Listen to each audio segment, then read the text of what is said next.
वन्देऽहं श्रीगुरु श्रीयुतपदकमलं श्रीगुरून् वैष्णवांश्च श्रीरूपं साग्रजातं सहगणरघुनाथान्वितं तं सजीवं साद्वैतं सावधूतं परिजनसहितं श्रीकृष्णचैतन्यदेवं श्रीराधाकृष्णपादान् सहगणललिता श्रीविशाखान्वितांश्च। हरे कृष्णा कृष्णा कृष्णा हरे हरे, हरे राम राम राम हरे हरे।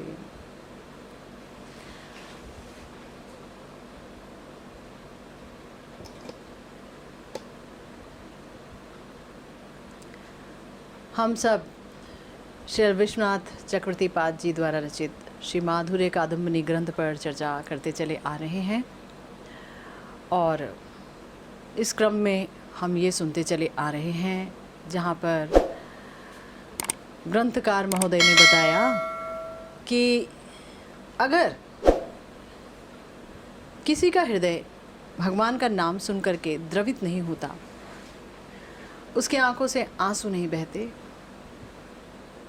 या आंसू ना भी बहें तो भी आंखें गीली नहीं होती, पुलकित नहीं होता वो व्यक्ति भगवान का नाम या उनका गुणगान या उनकी लीला कथा ये सब सुन करके, तो कहा गया कि ये जानना होगा कि उसके अंदर बहुत ही ज़्यादा मात्रा में यानी प्रचुर परिमाण में उसके अंदर अपराध मौजूद हैं, बहुत ज़्यादा अपराध हैं उसके अंदर। इसीलिए उसका हृदय लोहे की तरह कठिन हो जाता है। भगवान का नाम सुनता है वो, या भगवान की कथा सुनता है, या भगवान के बारे में सोचता है। भगवान का स्मरण तो खैर बहुत दूर की बात है, लेकिन वैधि भक्ति भी वो ठीक प्रकार से नहीं कर पाता है, शिथिलता रहती है। बार बार उसे बोलना पड़ता है, बार बार कहना पड़ता है हरि नाम कर लो, भगवान का नाम ले लो, तो भी मन नाम में नहीं लगता है आसानी से। अगर कोई कहे हमने तो जानबूझकर इस जन्म में, हमें याद पड़ता है हमने कभी भी किसी का दिल नहीं दुखाया, तो ये समझना होगा कि इसके बावजूद यदि भगवान के नाम में मन नहीं लगता है तो उसमें अपराध है, चाहे पिछले जन्मों के ही क्यों ना हो। अपराधों की वजह से ही किसी व्यक्ति का परम आनंदमय भगवान के नाम में, भगवान के गुणों में, भगवान की लीला कथाओं में मन नहीं लगता है। तो अजामिल जी का भी दृष्टांत बताया गया कि अजामिल जी देखिए निरपराध व्यक्ति थे, इसीलिए उनको विष्णु दूत आए लेने के लिए, है ना। विष्णु दूत आए और यमदूतों को भगा दिया, और उन दोनों का संवाद यानी विष्णु दूतों का और यमदूतों का संवाद सुन करके अजामिल जी को ये समझ आ गया कि मैंने जो मजाक में नाम लिया या डर के नाम लिया या यूं ही अवहेला के साथ नाम लिया, या कभी भी मैंने एक उपास्य बुद्धि के साथ भगवान में ऐसे नाम नहीं लिया, अपने पुत्र को पुकारा तो नामाभास ही है, और उसका इतना बड़ा फल कि मेरे सारे के सारे पाप नष्ट हो गए और मुझे विष्णुदूत लेने के लिए आए, है ना। तो उनके दृष्टांत से ये कहा गया कि जो निरपराध व्यक्ति है अगर वो भगवान का नाम लेगा तो उसका एक फल होगा, और वो ये कि नाम लेते ही वैकुंठ आरोहण, यानी 2 ही सोपान। अभी तक हमने सुना, हमारे शिला विश्वनाथ चक्रवर्ती पाद जी ने बताया, उससे पहले श्री रूप गोस्वामी जी ने बताया, हमारे आचार्यों ने बताया कि नहीं भाई, सबसे पहले श्रद्धा होगी, तब गुरु पदाश्रय होगा, तब भजन क्रिया प्रारंभ होगी, उसके बाद अनर्थ हैं वो धीरे धीरे कटेंगे। वो जो सारे हमने अनर्थ बताए, दुष्कृति से जात अनर्थ, सुकृति से जात अनर्थ, अपराध से जात अनर्थ और भक्ति से उत्पन्न अनर्थ, ये सारे जो है धीरे धीरे समाप्त होते चले जाएंगे। फिर कहीं जाकर निष्ठा आएगी, ठीक है ना, तब कहीं जाकर भगवान में निष्ठा आएगी। वरना अभी जो भजन होगा अनैष्ठिक रूप से होगा। भजन तो होगा ही, भजन क्रिया प्रारंभ होगी तभी अनर्थ निवृत्ति होगी, वरना अनर्थ निवृत्ति होने का सवाल नहीं उठता है।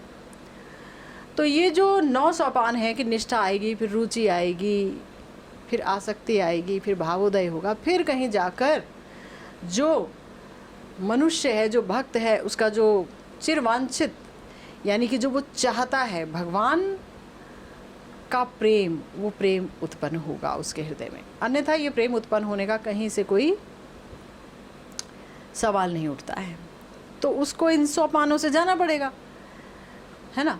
लेकिन अभी हमने पिछली दफ़ा जो चर्चा की उसमें तो ये पता चल रहा है कि अरे भगवान के नाम में इतनी शक्ति है, इतनी शक्ति है, इतनी शक्ति है कि हम सोच भी नहीं सकते हैं। हमने यही सुना कि हमारे जितने भी शास्त्र हैं हमें यही बता रहे हैं कि भगवान के नाम में इतनी शक्ति है, इतनी शक्ति है कि समस्त शास्त्र मिलकर भी उस शक्ति का पूर्ण रूप से बयान या बखान नहीं कर पा रहे हैं, वर्णन नहीं कर पा रहे हैं। अवर्णनीय अचिंत्य शक्ति है भगवान के नाम में, इतनी शक्ति है। और अगर कोई निरपराध व्यक्ति भगवान का नाम ले तो उसका क्रम क्या है कि यहाँ उसने भगवान का नाम लिया और तुरंत देह छोड़ते ही वैकुंठ आरोहण, वैकुंठ चला जाएगा। बस 2 ही सीढ़ी हमने सुनी, श्रद्धा से लेकर के और प्रेम तक की इतनी सारी सीढ़ियाँ, लेकिन वहाँ बताया 2 ही सीढ़ी है, नाम लो और धाम जाओ। ठीक है, आज हम इसके आगे की बात जानते हैं। श्रील विश्वनाथ चक्रवर्तीपाद जी इससे आगे की बात बता रहे हैं और हमारे प्यारे गुरुदेव अपनी जो है पीयूष कणा व्याख्या में उस बात को बहुत सुंदर तरीके से सरल शब्दों में हमारे आगे रख रहे हैं। गुरुदेव कह रहे हैं कि इससे पहले ये बताया गया कि निरपराध व्यक्ति का भगवत प्राप्ति जो है वो सिर्फ 2 सोपानों पर ही हो जाता है। वहाँ सिर्फ 2 सोपान हैं, एक नाम ग्रहण और दूसरा वैकुंठ आरोहण। वैकुंठ पर चढ़ के चले जाओ, विमान आया वैकुंठ चले गए, है ना, यही सुना है निरपराध व्यक्ति। अब हमारे प्यारे गुरुदेव कहते हैं कि मगर अब ये सब आप ध्यान से सुनिए, क्योंकि जो भी नाम अपराध के बारे में सुन रहे हैं या सेवा अपराध के बारे में सुन रहे हैं, समस्त अपराधों के बारे में सुन रहे हैं, 4 अपराध जो बताए, 4 प्रकार के दुष्कृति, सुकृति, भक्ति और जो नाम अपराध है, सेवा अपराध आदि, इनसे अपराधों से उत्थित नाम का जो माने जो अनर्थ है, ये जो अनर्थ है इनके बारे में सुन रहे हैं, अपराधों के बारे में सुन रहे हैं, तो हमको लगता है कि ओहो हमसे भयंकर व्यक्ति ही कोई नहीं है इस जगत में। हालांकि ऐसा लगना भजन के लिए अच्छी बात है, लेकिन इतना भी ना लगे कि भजन करने का फिर मन ही ना करे, लगे कि अपराध तो जान ही रहे हैं, भजन करके ही क्या होगा, जब प्रेम तो मिलेगा ही नहीं, कुछ होगा ही नहीं, तो फिर क्या मैं सारा दिन माला करता रहूं, कोई पॉइंट नहीं बनता। कई बार ऐसा भी सोचता है मन में इंसान। हमारे प्यारे गुरुदेव कहते हैं किंतु निरपराध व्यक्ति इस विश्व में विरल हैं, दुर्लभ हैं। निरपराध व्यक्तियों को पाना इस विश्व में निरपराध व्यक्तियों को पाना बहुत ही मुश्किल है, वो विरल हैं। क्यों गुरुदेव, क्यों ऐसा क्यों बोला आपने? गुरुदेव बोल रहे क्योंकि अपराध से ही इस देह का सृजन हुआ है, इस देह की सृष्टि हुई है। इतने अपराध किए हम लोगों ने कि देखो भगवान के साथ भगवान के धाम में तो नहीं गए ना। कितनी बार भगवान आए, हमारा कोई ना कोई अपराध हमें उनसे दूरी रखता था। अभी चैतन्य महाप्रभु आए और समस्त ब्रह्मांड खाली हो गया, अपने सारी पृथ्वी के लोगों को लेकर के, जहाँ उनकी लीला हो रही है, पृथ्वी के समस्त लोगों को लेकर के भगवान चले गए। हरिदास ठाकुर जी बोल रहे हैं कि प्रभु ये सारे के सारे आप ही के साथ जाएंगे, हमें पता है आप सबका उद्धार करोगे ही।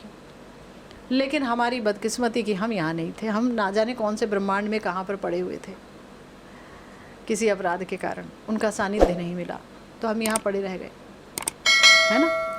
तो अपराध से ही इस देह की सृष्टि हुई है, नहीं तो कलयुग में क्यों पड़े रहते। कितने युग में थे। आत्मा तो जो है वो नष्ट नहीं होती, बारंबार देह धारण करती है। हमने ना जाने कितनी बार मनुष्य का देह धारण किया है, लेकिन तो भी हम जो है भगवत राह में बहुत आगे नहीं बढ़ सके। तो कितने अपराध करके आए हैं, तो अपराध से ही इस देह की सृष्टि हुई है। तो ये सोचना कि हम जो है वस्तुतः निरपराधी हैं या कोई व्यक्ति निरपराधी है, इसने कोई अपराध नहीं किया, ऐसा नहीं है। कोई ना कोई अपराध हो जाता है, चाहे जानकर हो चाहे अनजाने में हो। गुरुदेव तो ये भी कह रहे हैं कि चाहे प्राचीन हो या आज का हो, आधुनिक हो, अपराध हर एक का ही, चाहे थोड़ा हो चाहे ज़्यादा हो, रहता ही है, चाहे थोड़ा चाहे ज़्यादा। एक चिंतन ही अगर आ जाता है किसी के खिलाफ, तो क्या वो अपराध नहीं है? वो भी तो अपराध है। चिंतन आ गया, किसी के अंदर दोष दिख गया और हमने चाहे उसे बोला नहीं, तो वो भी तो अपराध ही है। दोष दिखा कैसे हमें? दोष दिख गया। अब दोष जो है देखने की वृत्ति है हमारे अंदर, तो दोष दिख गई, तो वो भी अपराध है। तो इसीलिए गुरुदेव कह रहे हैं कि इसीलिए चूंकि सब में अपराध कुछ रहते ही हैं किसी ना किसी मात्रा में, है ना, इसीलिए श्रद्धा से लेके प्रेम तक का जो 9 सोपान बताए गए हैं, 9 जो सीढ़ी बताई गई है, सीढ़ी तो एक ही है, उसके जो 9 पायदान हैं, तो वो जो 9 पायदान बताए गए हैं, गुरुदेव कह रहे हैं कि वो युक्त ही है, वो उचित ही है। कि पहले श्रद्धा होगी, फिर श्रद्धा का तो आप सुन चुके हो, श्रद्धा कोई ऐसी वैसी चीज़ नहीं है। श्रद्धा आने तक में श्रद्धा की भी बड़ी अच्छी खासी विशेषताएं हैं। एकांतिक शरणागति भगवान में, उसे ही श्रद्धा कहेंगे। शास्त्रों में, शास्त्रों के अर्थ में पूर्ण विश्वास, शास्त्रों के अर्थ पर मनन, शास्त्र साधु गुरु के वाक्य पर मनन और उस पर पूर्ण विश्वास और पूर्ण शरणागति भगवान के प्रति। जो सुनने में लगता है तो प्रेम के लक्षण है, पर ये तो श्रद्धा ही के लक्षण है। फिर कहीं होगी, जब इतनी श्रद्धा आ जाएगी तब इंसान के अंदर एक चाहत आएगी कि मैं भजन करूं, तब उसे एक गुरुदेव की आवश्यकता होगी, क्योंकि श्रद्धा आ गई, भगवान की कथा सुनने लगा, भगवान की कथा में रुचि जागृत हो गई, तब उसे गुरुदेव की आवश्यकता हुई।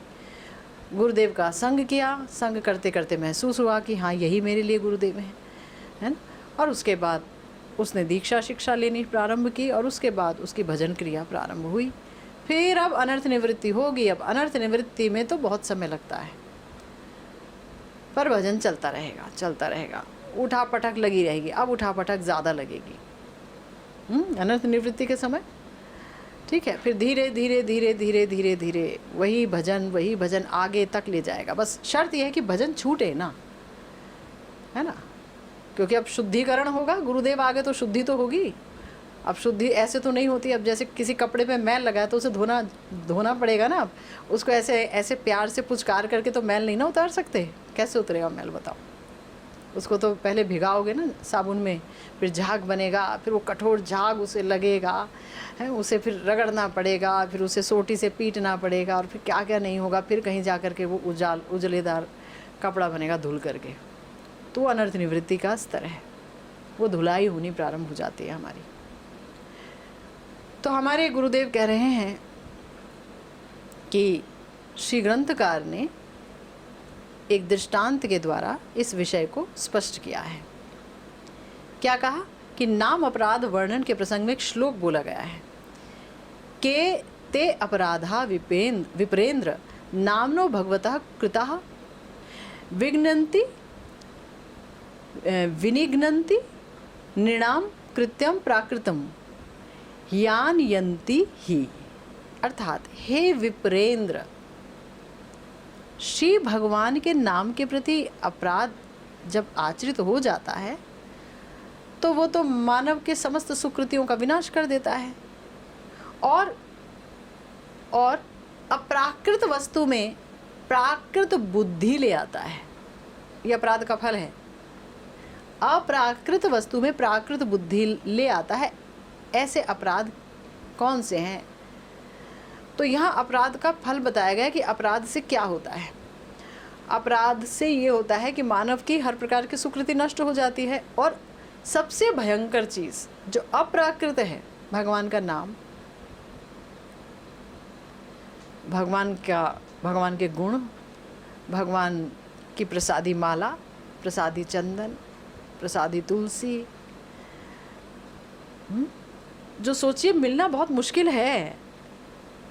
भगवान का भजन नहीं कर रहे थे हम लोग तो हमें कौन सी भगवान की प्रसादी तुलसी रोज़ रोज़ मिलती थी, या महाप्रसाद मिला हमें, या भगवान का नाम लेने का मौका मिला? नहीं, हम तो कुछ भी नहीं जानते थे और भ्रमण कर रहे थे संसार में और भयंकर माया की लात खा रहे थे। आज चैन से बैठे हैं, कम से कम ये तो पता है कि जाना कहाँ है, कहाँ जाना चाहते हैं। उस समय तो ये भी नहीं पता कहाँ जाना है, गोल गोल घूमे जा रहे हैं। रोज़ एक दिन आता है, रात हो जाती है। तो ये तो अप्राकृत चीज़ है जो हमारे साथ हो रही है। भगवान ने हमें अपने संरक्षण में ले लिया है।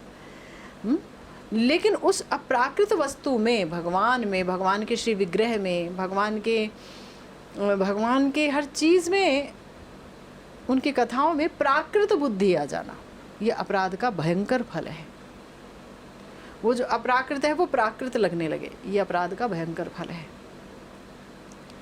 तो अब हमारे श्री विश्वनाथ चक्रवर्तीपाद जी स्वयं ही इस श्लोक की व्याख्या कर रहे हैं। गुरुदेव बता रहे हैं कि शास्त्र में देखा जाता है कि श्री भगवान का गुण या नाम आदि का श्रवण करके या कीर्तन करके मनुष्य को कृष्ण प्रेम प्राप्त हो जाता है। तत्क्षणात, कीर्तन करते ही, शास्त्र बोलते हैं ना, नाम लिया और प्रेम मिला।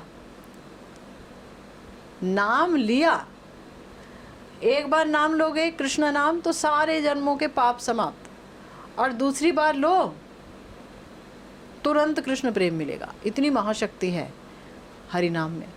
लेकिन अगर हम हजारों बार कर रहे हैं नाम, और कहीं से भी हरि नाम को लेते हुए या कीर्तन सुनते हुए हृदय द्रवित नहीं होता, मेरे जैसे व्यक्ति का तो खैर कभी भी नहीं हुआ, लेकिन जो बोलना है वही बता रही हूँ। अगर हृदय नहीं द्रवित होता तो ये बताया गया कि तब इसका मतलब ये है कि भयंकर अपराध है, और इसीलिए कीर्तन करने के बावजूद, श्रवण करने के बावजूद प्रेम की प्राप्ति नहीं हो रही है। हरि नाम जो है रुष्ट हैं, वो अपना फल प्रदान नहीं कर रहे हैं। अगर आपको याद हो तो पिछली दफ़ा हमने एक दृष्टांत सुना था, और उस दृष्टांत में, उस एग्जाम्पल में ये बताया गया कि मान लीजिए कोई बहुत अमीर व्यक्ति है और किसी व्यक्ति ने उसका सहारा ले रखा है। वो बहुत गरीब था, लेकिन एक अमीर व्यक्ति ने उसका संरक्षण कर रखा है, उसे खिलाता है, पिलाता है, उसके बच्चों को भी स्कूल वगैरह भेज देता है। हाँ, और कुछ ऐसी बात हो गई कि अमीर व्यक्ति के प्रति उस गरीब व्यक्ति में दोष बुद्धि आ गई, या उसने कुछ ऐसा काम कर दिया कि अब अमीर व्यक्ति उसको पसंद नहीं करता, तो अब उसको वो ऐसा संरक्षण भी नहीं देता, तो वो कहाँ पर आ जाएगा? तब उसकी क्या हालत होगी? वो तो फुटपाथ पर आ जाएगा। फुटपाथ पर आ जाएगा। इसी तरह से हरिनाम, चूँकि उस गरीब आदमी में ही उसने ही ऐसा कर्म किया था कि जो बहुत अमीर आदमी है वो नाराज़ हो गए, तो ये फल मिला।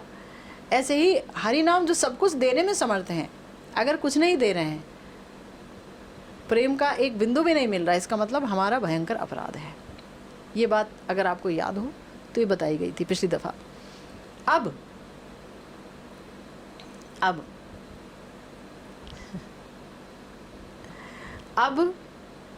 गुरुदेव कह रहे हैं कि नाम आदि के श्रवण कीर्तन से ही मनुष्य को तत्क्षणात प्रेम प्राप्त हो जाता है।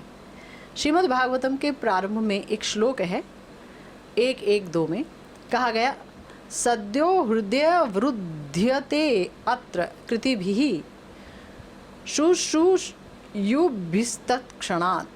अर्थात कोई श्रीमद् भागवतम को सुनना चाहता है, उसकी इच्छा है, ऐसे पुण्य आत्मा के हृदय में श्री हरि तुरंत ही अवरुद्ध हो जाते हैं। श्रवण की इच्छा करने के साथ ही भगवान उसके हृदय में अवरुद्ध हो जाते हैं। मेरे अंदर इच्छा आई कि चलो भागवतम की कथा है, मुझको सुनना है, भागवतम मुझे सुनना है, बस भगवान ने कहा अच्छा ये मुझे कितना प्यार करता है, इसीलिए तो जो है मेरी कथा सुनना चाहता है। ठाकुर जी गए और उसके हृदय में बैठ गए। परंतु हृदय में बैठना या भगवान का हृदय में अवरुद्ध हो जाना, बंधन स्वीकार कर लेना, ये तो तब तक नहीं हो सकता जब तक प्रेम नहीं होता। किसी व्यक्ति को प्रेम तक के स्तर तक जाना पड़ेगा, तब भगवान आते हैं ना हृदय में। उससे पहले थोड़ी ना हृदय में आप हमारे प्रेम का बंधन स्वीकार कर लेंगे, प्रेम तो हुआ ही नहीं। तो असली बात ये है कि ये बोला गया है उस व्यक्ति के बारे में जो निरपराध चित्त है, अपराधी के लिए नहीं बोला गया है ना। गुरुदेव कह रहे हैं कि प्रेम के अलावा श्री भगवान कभी भी किसी के हृदय में अवरुद्ध नहीं होते। इसलिए श्री हरि के गुण नाम का वर्णनमय श्रीमद् भागवत में अगर किसी की श्रवण इच्छा है, उस श्रवण इच्छा के उत्पन्न होते ही प्रेम के उदित होने की फलश्रुति भी बताई जा रही है। ये बात बताया गया है शास्त्रों में। शास्त्र में बार बार ये कहा गया है कि भागवतम को सुनने की इच्छा है तो प्रेम मिल जाएगा, तुरंत इच्छा से ही मिल जाएगा। तो शास्त्र तो गलत नहीं कहते, शास्त्र तो गलत नहीं होते, गलती तो कहीं हमारी अपनी है ना। ये तो पहली बात। दूसरी बात बोला गया पुराण में कि वृंदावन आदि धाम में प्रेम प्रदत्त शक्ति है, यानी वृंदावन धाम में कोई वास करे तो धाम कृपा करके साधक को कृष्ण प्रेम प्रदान करते हैं, युगल प्रेम प्रदान करते हैं। हम प्रार्थनाएं जो सुनते चले आ रहे हैं श्रीपाद नरोत्तम दास ठाकुर महाशय की, तो वहाँ बारंबार ये बात बताई गई। श्रील प्रबोधानंद सरस्वती पाद जी ने भी ये बात कही कि अगर किसी को अनायास ही युगल प्रेम चाहिए तो वो श्री वृंदावन धाम में वास कर ले, ब्रज धाम में आए और यहाँ वास करे तो उसे युगल प्रेम मिल जाएगा, है ना। बारंबार देखो, अनेक ग्रंथ हैं जहाँ पर ये बताया गया, अनेक ग्रंथ हैं। तो इसी तरह से गुरुदेव कह रहे हैं कि पुराण में, पद्म पुराण में कहा गया, अहो मधुपुरी धन्या वैकुंठाच्च गरीयसी दिन में कम निवासेन हरौ भक्ति प्रजायते। आहा, कह रहे हैं कि जो मधुपुरी है यानी कि जो मथुरा नगरी है, यानी कि ब्रज 84 कोस, वो तो बहुत ही धन्य है। भौम ब्रजमंडल की बात हो रही है, ये ऊपर की बात नहीं हो रही है, गोलोक की बात नहीं हो रही। वहाँ हम नहीं जा सकते अपनी गाड़ियाँ लेकर के, यहाँ आ जाते हैं लोग गाड़ी लेके अपना, बसों में बैठ के, ट्रेन में बैठ के। बोल रहे हैं कि वो वैकुंठ से भी पूजनीय है। वैकुंठ तो तब जा सकता है आदमी जब कोई निरपराध चित्त भजन करते करते प्रेम को प्राप्त कर लेगा, हरि नाम के द्वारा वो वैकुंठ चला जाएगा। लेकिन यहाँ तो ये है कि तुरंत यहाँ आ जाइए और आके क्या करिए, कह रहे हैं एक दिन रहना है, बस एक ही दिन रुकना है। एक दिन रुकिए, रात बिताइए और आपके अंदर हरि भक्ति आ जाएगी। जिस भक्ति को पाने के लिए, जो सुदुर्लभ भक्ति है, उसे पाने के लिए कितनी मेहनत करनी पड़ती है, वो भक्ति मिल जाएगी एक दिन रहने से। हमने तो यही सुना, शास्त्र में यही बोला गया। आगे बोला, इसी प्रकार श्री भगवान को निवेदित प्रसाद की महिमा का भी बड़ा अपूर्व वर्णन मिलता है शास्त्रों में। श्री उद्धव महाशय ने श्री कृष्ण से कहा, तयोपभुक्त स्रग गंध वासो अलंकार चर्चिता उच्छिष्ट भोजिनो दासास्तव मायाम जये मही। उन्होंने कहा, प्रभु आपके द्वारा उपभुक्त माला, यानी जो आपने माला पहनी है, जब वो हमें निर्माल्य के तौर पर मिल जाए, प्रसादी के तौर पर मिल जाए, आपके द्वारा प्रयोग किए गए गंध, आपने गंध लगाई और आपके प्रसादी गंध अगर हमने सूंघ ली, आपको पहनाए गए जो वसन हैं, श्री कृष्ण को वसन पहनाते, वस्त्र पहनाते उद्धव जी, और वही प्रसादी वस्त्र जो है अपने श्री कृष्ण उद्धव जी को पहना देते। और या फिर अलंकार, जो ठाकुर जी ने अलंकार पहने, अगर प्रसादी अलंकार हमें मिल जाता है, हम पहन लेते हैं, उद्धव जी कह रहे हैं। तो कह रहे हैं, प्रभु ये सब पहन करके और आपका महाप्रसाद खा के, आपका उच्छिष्ट भोजी दास, आपका उच्छिष्ट भोजी दास, उसका प्रण ही यही है कि मैं प्रसाद के अलावा कुछ नहीं खाऊंगा, जो भगवान ने खाया है वही अवशेष मैं खाऊंगा। तो भगवान के द्वारा जो उपभुक्त, उनके द्वारा खाया गया महाप्रसाद है, उसको खा करके आपके जो दास हैं प्रभु, आपकी माया को जय कर लेते हैं। माया उनका कुछ नहीं बिगाड़ सकती। उद्धव जी कह रहे हैं, शास्त्र में इतनी सारी वर्णन आए, नाम के बारे में वर्णन आया, कथा के बारे में वर्णन आया कि आपका नाम आदि श्रवण करते ही जो है प्रेम मिल जाता है, या कथा जो है कोई सुनना चाह रहा है भागवत की तो वहाँ उसके हृदय में आप चले आते हैं, या कोई मथुरा मंडल में एक दिन भी बिता लेता है तो उसे कृष्ण भक्ति मिल जाती है, जो कि सुदुर्लभा है। भक्ति की एक विशेषता है कि वो सुदुर्लभा है, लेकिन इतनी सुदुर्लभ वस्तु भक्ति वो मिल जाती है मात्र एक रात बिताने से। हाँ, एक दिन आप पूरा रहे या आप भगवान को निवेदित महाप्रसाद खाए तो उससे माया को हम जय कर लेते हैं। गुरुदेव कह रहे हैं, किंतु हम देखते क्या है, होता क्या है कि प्रेम दान देने में परम समर्थ श्री भगवान के गुण नाम आदि बार बार श्रवण कीर्तन करने के बावजूद, प्रेम दान देने में पूर्ण समर्थ है भगवान का नाम, भगवान की लीलाएं, उनके गुण, है ना। लेकिन हम देख रहे हैं कि हम तो लंबे समय से नाम ले रहे हैं, 15-20 साल हो गया, लेकिन अश्रुपात होते नहीं, हृदय गलित होता नहीं। वैष्णव को देख करके भी जो है हमको कई शिकायतें हो जाती हैं उनसे, वैष्णव में दोष बुद्धि दिखने लगती है ना। अरे हृदय जिसका गलित होगा, द्रवित होगा, वो तो खुद को इतना हीन मानेगा कि मैं योग्य ही नहीं हूँ प्रभु जी आपको पाने के लिए, हे प्रिया प्रियतम कहाँ हो आप, मैं योग्य नहीं हूँ, फिर भी आपको तलाशता हूँ। वो तो हर एक से कहेगा पता बता दो, पता बता दो, कुछ करो मेरे लिए। और हम अगर दोष बुद्धि हमारे अंदर है, इसका मतलब कि सामर्थ्य तो है प्रेमदान का, भगवान के नाम में, उनकी लीलाओं में, उनके रूप में, लेकिन हमें नहीं मिल रहा है। और गुरुदेव कह रहे हैं दीर्घ काल से श्री धाम में रहते हुए भी अब वो स्थिति नहीं है कि 1 दिन के लिए आते थे, 2 दिन के लिए आते थे, 4 दिन रहे हैं। अब तो हम रोज़ ही रह रहे हैं ब्रजधाम में, रोज़ रह रहे हैं, यहीं उठते हैं, यहीं बैठते हैं, यहीं लेटते हैं, यहीं सोते हैं, आश्रय ले लिया, ठीक है। लेकिन इसके बाद भी वो बात नहीं है जो कही गई है कि हमें प्रेम मिल जाए, हमारे अंदर हाहाकार उत्पन्न होने लगे प्रिया प्रियतम के लिए, नित्यानंद प्रभु के लिए, गौरहरि के लिए, गुरु गौरांग के लिए, वैष्णवों के लिए। ऐसा तो कुछ हो नहीं रहा है।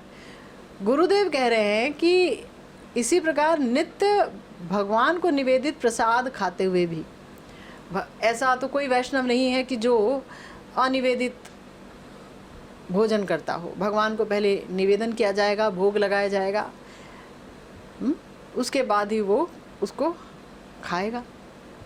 और ऐसे कितने ही वैष्णव हैं, सारे महंत, सारे साधु, कितना भी अलग सा स्वभाव दिखे उनका, लेकिन फिर भी वो यही करेंगे, अरे प्रसाद लेके आओ, अरे क्या हो रहा है, भोग लग रहा है, अरे रुको भाई भोग लग रहा है अभी। इतनी मर्यादा में तो रहते हैं हर कोई, हर साधु। तो बोला गया, गुरुदेव कह रहे हैं हम देख रहे हैं कि इतना कुछ करने के बाद भी प्रेम लाभ तो दूर की बात, अपराध आदि अनर्थ ही बढ़ता चला जा रहा है, अपराध ही बढ़ता चला जा रहा है हमारा। तो जिसके कारण इन समस्त चिन्मय वस्तु में हमारी प्राकृत बुद्धि उपस्थित हो गई है। इतना अपराध बढ़ा कि अभी ब्रज धाम में रह रहे हैं तो ऐसा नहीं लग रहा है कि हाँ राधे आपने हमें अपनी गोद में बिठा रखा है, हाँ राधे हमारी तो औकात ही नहीं थी, हाँ राधे कितना प्रेम करती हैं आप हमसे कि आपने हमें अपने चरणों में जगह दे दी। ऐसा कहाँ महसूस हो रहा है महसूस? हे राधे यही तो तुम्हारी रासलीला होती है, हाँ राधे यही तो तुम जमुना जी के तट पर कितना विहार करती हो, कितनी लीलाएं करती हो, यही तो तुम राधा कुंड में कितने सारी लीलाएं करती हो श्याम सुंदर के साथ, सखियों के साथ, वहीं तो मेरी सेवा है। हाँ किशोरी जू, इतना उच्च वास दिया, राधा कुंड का वास दिया आपने हमको, जिसके लिए श्री रूप गोस्वामी जी बोल गए हैं अपने उपदेशामृत में कि राधा कुंड वास से बड़ा कोई वास ही नहीं है इस ब्रह्मांड में। ब्रह्मांड ही क्या, समस्त भगवत लोकों में भी जो सबसे बड़ा वास है वो राधा कुंड का वास ही है, हा? जिसको गौरांग महाप्रभु ने प्रेम अवतार, प्रेम विग्रह, प्रिया प्रियतम जहाँ एक है, रसराज और महाभाव की जहाँ एक स्थिति है, वो गौर सुंदर आए और आकर के ढूंढ रहे हैं राधा कुंड और श्याम कुंड प्रकट करने के लिए। जो महाप्रेम प्रदायिनी जो जगह है वो है राधा कुंड और श्याम कुंड, जो साक्षात राधा रानी है द्रव रूप में, जल रूप में। हे प्यारी जू, आपने कृपा करके वहाँ का वास मुझ जैसे बदनसीब को दे दिया, मैं तो वहाँ अयोग्य हूँ। क्या कभी सोचा? नहीं सोचा। क्या सोच रहे हैं? अरे यहाँ पर लोग बड़े ख़राब हैं, आजकल तो यहाँ ये हो गया है, आजकल तो वहाँ वो हो गया है, अब पहली जैसी बात नहीं रह गई है, ये है वो। अरे राधा कुंड तो अभी भी वही है और जमुना जी तो अभी भी वही है, गिरिराज जी तो अभी भी वही है, रजरानी अभी भी वही है, उनमें तो कोई बदलाव नहीं आया। मुझ में और तुम में बदलाव आ गया, हमारी सोच बदल गई, इंसान बदल गया। लेकिन वो तो वैसे ही है, प्रेम प्रदायिनी शक्ति पूर्ण रूपेण है। उन्हीं का आश्रय लेकर के गत समय, पिछले समय में कितने लोग जो है कितना कुछ पा गए, प्रिया प्रियतम का साक्षात दर्शन पा गए। यहीं पर बैठ करके कितना भजन किया है हमारे गोस्वामियों ने और समस्त संप्रदाय के गोस्वामियों ने, आचार्यों ने, सब गुरुवर्ग ने यहाँ कितना भजन किया है, उनको कितनी सिद्धि मिली, प्राप्ति हुई। यहीं पर अनेक बार प्रिया जी कितनों को दर्शन देती रही हैं। ऐसी जगह हमें बिठा दिया, हम पर कितनी करुणा की, कितनी कृपा की। नहीं, हमने कभी नहीं सोचा, कभी नहीं सोचा।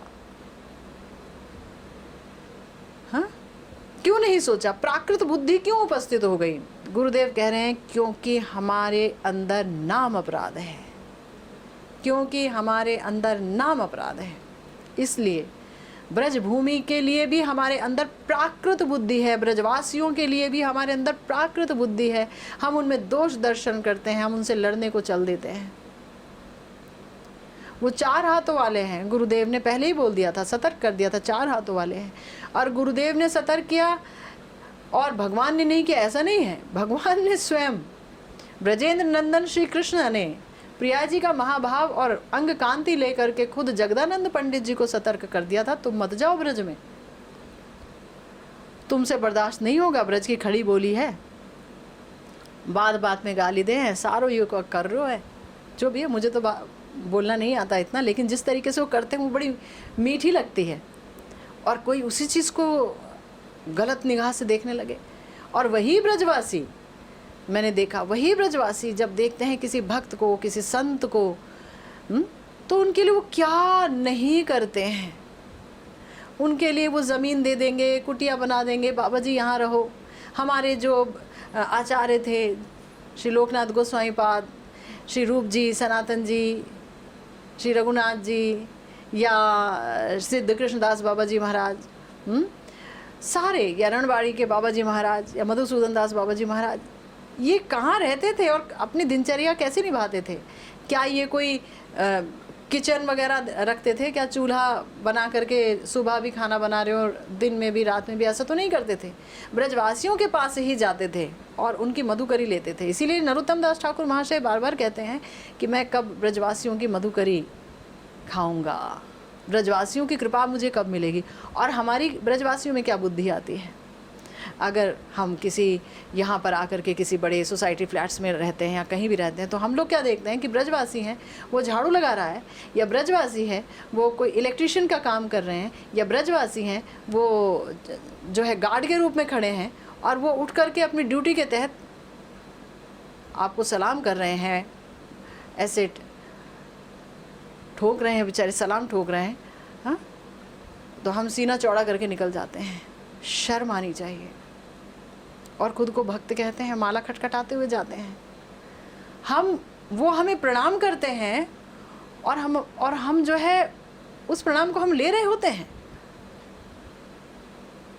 ये तो निहायत दुख की बात है। वो जो गुरुदेव ने कहा, वो जो महाप्रभु ने कहा कि ब्रजवासी 4 हाथ वाले लोग हैं, कोई भी क्यों ना हो, 4 हाथ वाले लोग हैं। जो प्रबोधानंद सरस्वती पाद बोले कि ब्रजवासी अगर यहाँ का एक कुत्ता भी है और वो ब्रजवासी है, तो उसके अंदर भी एक बुद्धि रखनी होगी, भगवत बुद्धि। एक आम जीवात्मा की बुद्धि नहीं रख सकते, वो भी अपराध है। तो ब्रज 84 कोस में रहने वाले समस्त यहाँ के वासी, चाहे काल के प्रभाव से वो कोई भी लीला क्यों ना दिखा रहे हो, काल का प्रभाव है, वो लीला भी चेंज होती रहेगी ना। अब सतयुग में जो प्रभाव था, या फिर जो द्वापर युग में था, जिस तरीके से वो लीला करते थे, अब कलयुग के हिसाब से लीला होगी, अब इंटरनेट के हिसाब से लीला होगी। अब इंटरनेट पे मैसेजेस जाएंगे, सब कुछ होंगे, उसी तरीके से वो दिखेंगे, उसी तरीके से डील डॉल होगा, इसी तरीके से बात होगी। लेकिन है वो ब्रजवासी। इस दिव्यता को नहीं भूलना चाहिए कि वो दिव्य हैं। और हम भूल जाते हैं। यहाँ आकर वो अगर चाकरी करने लगते हैं, बड़े बड़े यहाँ पर जो है चीज़ें खुल रही हैं, दुकानें खुल रही हैं, होटल्स खुल रहे हैं, वहाँ वो अगर कोई काम कर रहे हैं, रोटी बना रहे हैं, कुछ कर रहे हैं, हमारे जूठे बर्तन उठा रहे हैं, कितनी शर्म की बात है ना। तो कहने का अर्थ ये है कि जब तक ये अपराध रहेंगे धाम के प्रति, नाम के प्रति, गुरुदेव के प्रति, वैष्णवों के प्रति, तब तक यहाँ रहकर भी यहाँ हमें प्राकृत बुद्धि से ही हम सब कुछ देखेंगे। यहाँ रज रानी नहीं दिखेगी, हमें मिट्टी दिखेगी, मिट्टी झाड़ ले। रज रानी है वो, रज रानी है।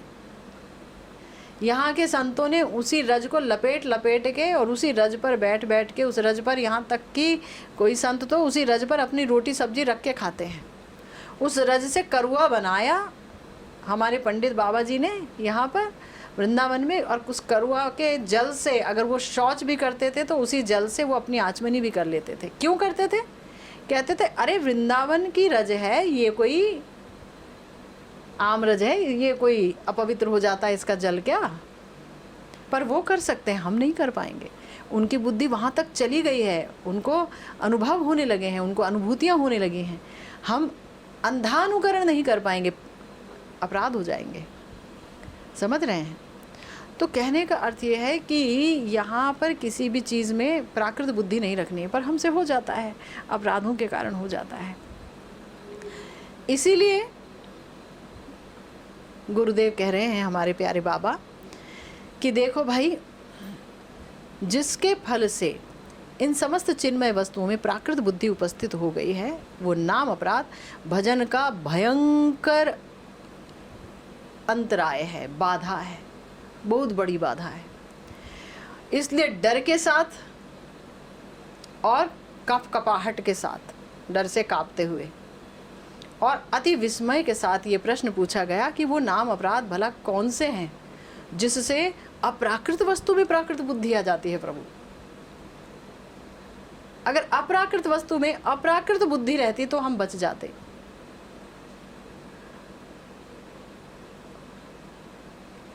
हम बच जाते। महाप्रसाद में महाप्रसाद की बुद्धि कहाँ है? कितनों की है बताइए?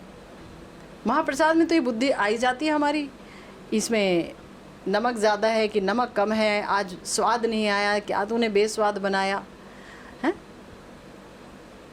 ये मैं अपनी कहानी बता रही हूँ, ये मेरी बुद्धि आ जाती है।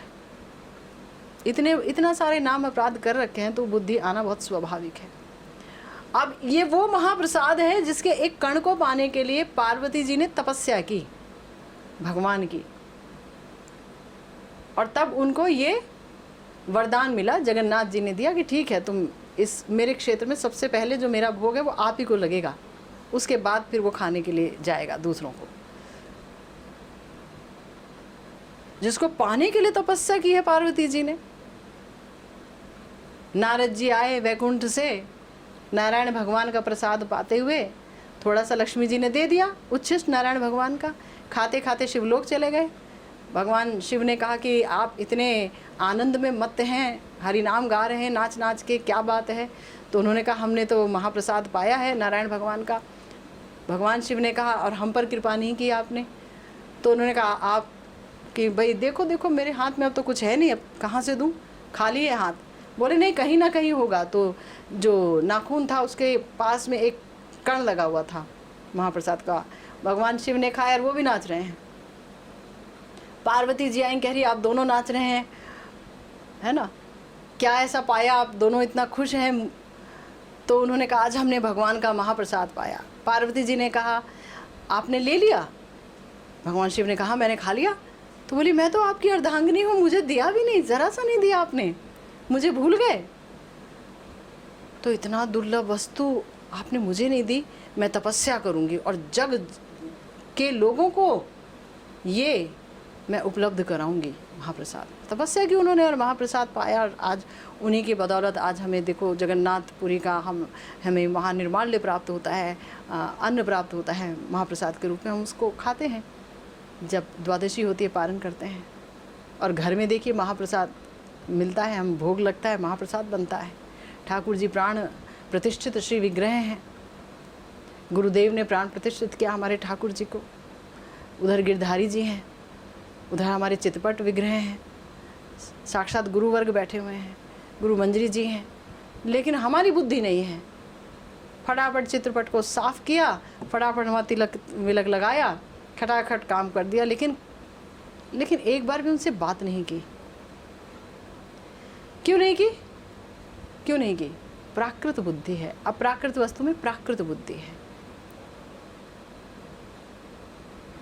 अपने अपने काम पर चले गए।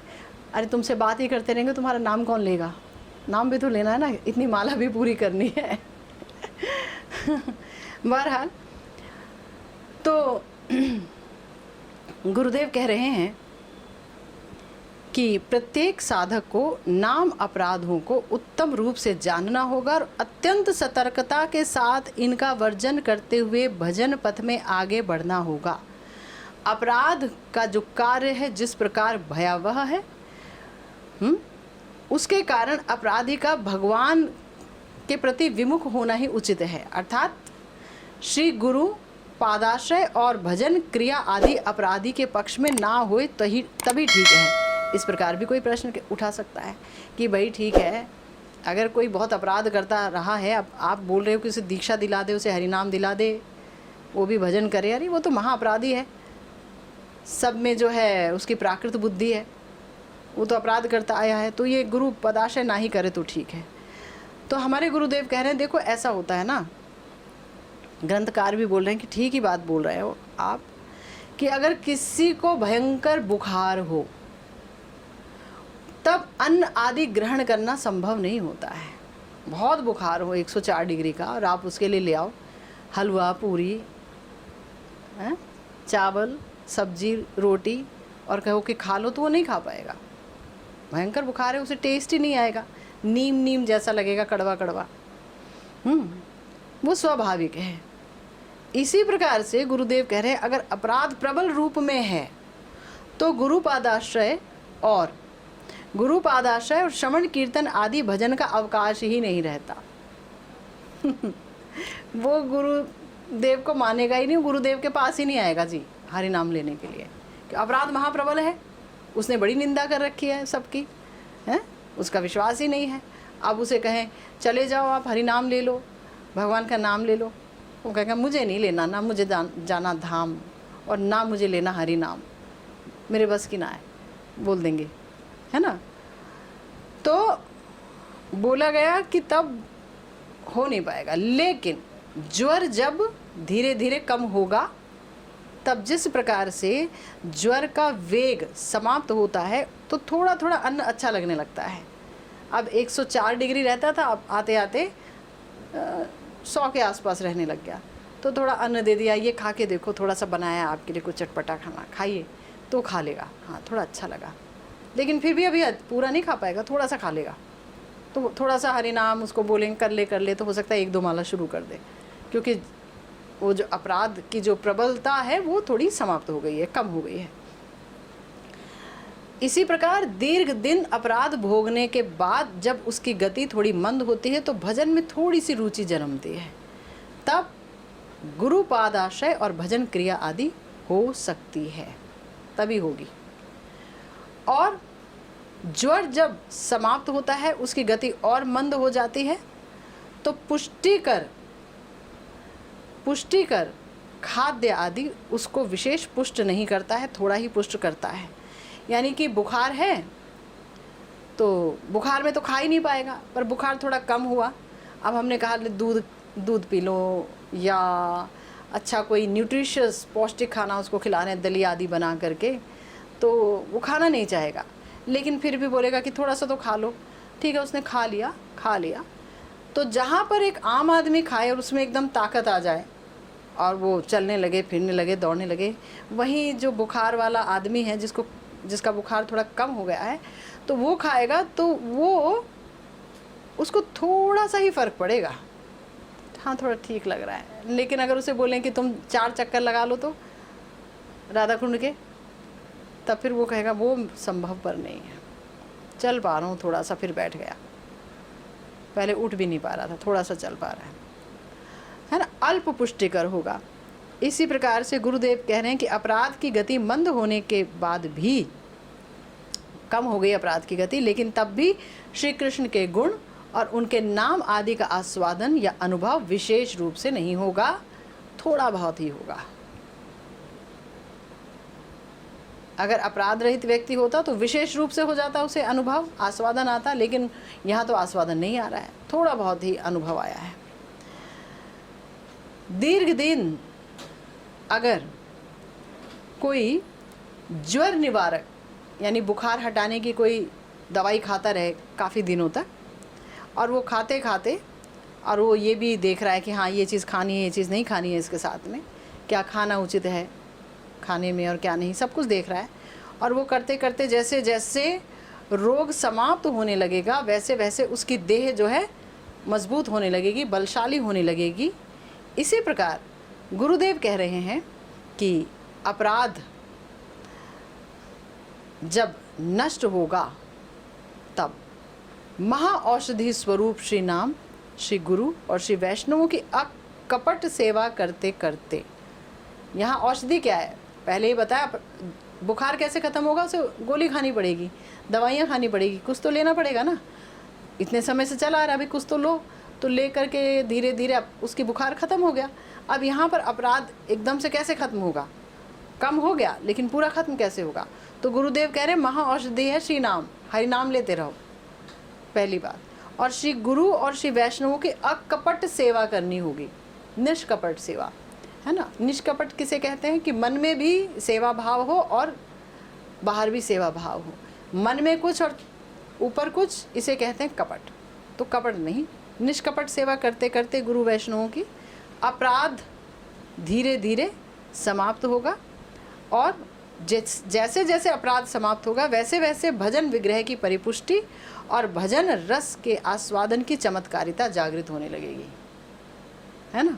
भजन विग्रह की, अब क्या है, ये जो हमारा तन है ये भी तो भजन का यंत्र है, ये पुष्ट होने लगेगा और भजन रस में वो डूबने लगेगा, और धीरे धीरे भजन रस, नाम रस, गुण रस, रूप रस, लीला रस, इसका आस्वादन आने लगेगा।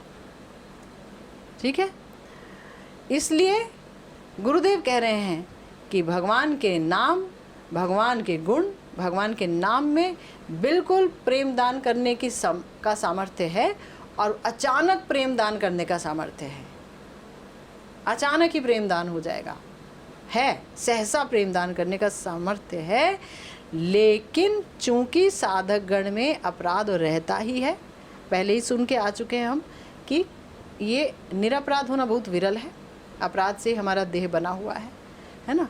तो इसलिए ये जानना होगा, क्योंकि साधक के अंदर अपराध का अस्तित्व रहता है, इसीलिए ये जो 9 सोपान कहे हैं, श्रद्धा, साधु संग, भजन क्रिया, अनर्थ निवृत्ति, निष्ठा, रुचि आदि, ये जो 9 सोपान है वो उनका वर्णन उचित है। यानी 2 सोपान वाली बात नहीं है यहाँ पर बनेगी, क्योंकि सब ही कमोबेश अपराध किए रहते हैं। तो यहाँ पर 2 सोपान की भाई नाम लिया और वैकुंठ आरोहण, वो हम पर फिट नहीं बैठेगी। किस पर बैठेगी ये बात, पूर्ण निरपराधी जो हो। लेकिन सभी आजकल तो कलयुग में सभी अपराधी हैं, कुछ ना कुछ तो ऐसा तो युग है बना हुआ है, चारों तरफ तो जो है भयंकर युग चल रहा है, क्या नहीं हो रहा है, क्या नहीं हो रहा है। अब क्या हो रहा है ये बताऊं, इससे अच्छा यही बोलूं क्या नहीं हो रहा है, क्योंकि क्या हो रहा है वो तो इतना भयंकर बर्बरतापूर्ण है कि प्रकृति भी दहल उठी है, प्रकृति भी इस समय खुश नहीं है, कोई खुश नहीं है। तो साधक जो है उसका भी जो मानसिकता है वो कहीं ना कहीं प्रभावित हो जाती है, अपने आसपास जो वातावरण चल रहा है उससे, है ना। तो इसीलिए हमारे लिए वो जो 9 सोपान है वही फिट है कि श्रद्धा से लेके साधु संग से लेके भजन क्रिया और आदि करते करते प्रेम लाभ तक के सोपान हमें चढ़ने होंगे। तो आज गुरुदेव ने ये हमें बताया, और अगली दफ़ा और भी जो है इसी चीज़ को और भी अच्छे तरीके से और भी क्लियर करते हुए अन्य दृष्टांतों के साथ स्पष्ट किया जाएगा। श्रीमन महाप्रभु ने चाहा, गुरुदेव ने चाहा तो हम फिर से मिलेंगे और फिर से इस सुंदर चर्चा को आगे बढ़ाएंगे, इसका आस्वादन करेंगे। इसके साथ आज की भागवती कथा यहीं विश्राम लेती है। जय जय श्री राधे श्याम, श्री गुरु निताई गौर सीतानाथ प्रेमानंदे, हरि हरि बोल।